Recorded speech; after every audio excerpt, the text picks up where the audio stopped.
Nako naman, hindi ko pa siya nakikilala pero aminado akong mukhang mabuti siyang tao.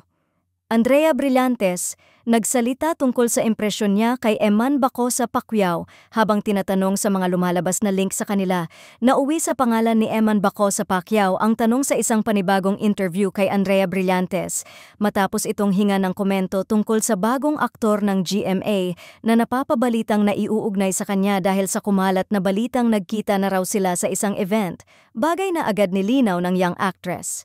Sa gitna ng usapan, diretsyong tinanong si Andrea kung ano ang unang impresyon niya kay Eman bilang isa sa mga bagong mukha sa industriya.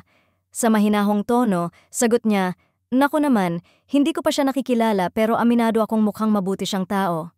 Nilinaw ni Andrea na wala pa silang personal na pagkikita at wala pang anumang moment na nagkaroon sila ng interaction, ngunit base raw sa mga nakikita at naririnig niya tungkol sa bagong aktor, nakikita niya na maayos ang reputasyon nito at mukhang may good attitude sa showbiz. Ayon pa sa actress, hindi na bago sa kanya ang mga ganitong biglaang paglilink, lalo na sa mga kapwa young artists, pero nananatili siyang kalmado dahil parte na rin ito ng pagiging public figure. Hindi naman siya nagulat na napasama si Eman sa usapan, lalo na't mabilis ang pag-angat ng pangalan nito sa GMA at maraming shows at digital content ang pinapasukan ng aktor. Dagdag pa ni Andrea, open naman siya sa pakikipagtrabaho sa kahit sinong kapwa-artista basta't maganda ang flow ng project at maayos ang working environment.